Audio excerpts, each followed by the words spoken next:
வணக்கம். என் பேர் முனீஸ்வரி. என் மாப்பிள்ளை பேர் மாரியப்பன். எனக்கு 2 பையன். மூத்த பையன் மாற்றுத்திறனாளி, 19 வயசு ஆகுது. அவன் நடக்க மாட்டான். அவனுக்கு 2 கால், ஒரு கை உடஞ்சிருக்கு.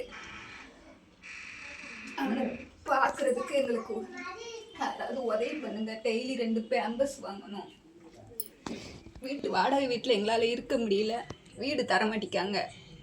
பையன் அசிங்கம் பண்ணிடுவான், நைட்டெல்லாம் தூங்க மாட்டிக்கான்னு சொல்லி வீடு தர மாட்டிக்காங்க. தயவு செஞ்சு யாராவது உதவி பண்ணுங்க. எல்லாரும் இப்படி இருக்கா, அந்த பையனை கருணை கொலை பண்ணிடுன்னு சொன்னாங்க. ஆனால் நான் பெத்த தாயா இருந்து நான் இருக்கிற வரைக்கும் பார்த்துக்கிறேன். ஆனால் வளர்த்துக்கிட்டு இருக்கோம். கஷ்டம் தாங்க முடியல. உங்களால் முடிஞ்ச யாராவது செய்யுங்க. என் சாத்தூர் விருதுநகர் மாவட்டம். மாரி பையன் பேர் முனீஸ்வரி. அவங்க என் ஒய்ஃப். மூத்த பையன் சக்திவேலு, இளைய பையன் 8வது படிக்கிறான், சோலைச்செல்வம். ஏதாவது பண்ணாலும் நல்லாயிருக்கும் பையனுக்கு பார்த்துக்கிறதுக்கு.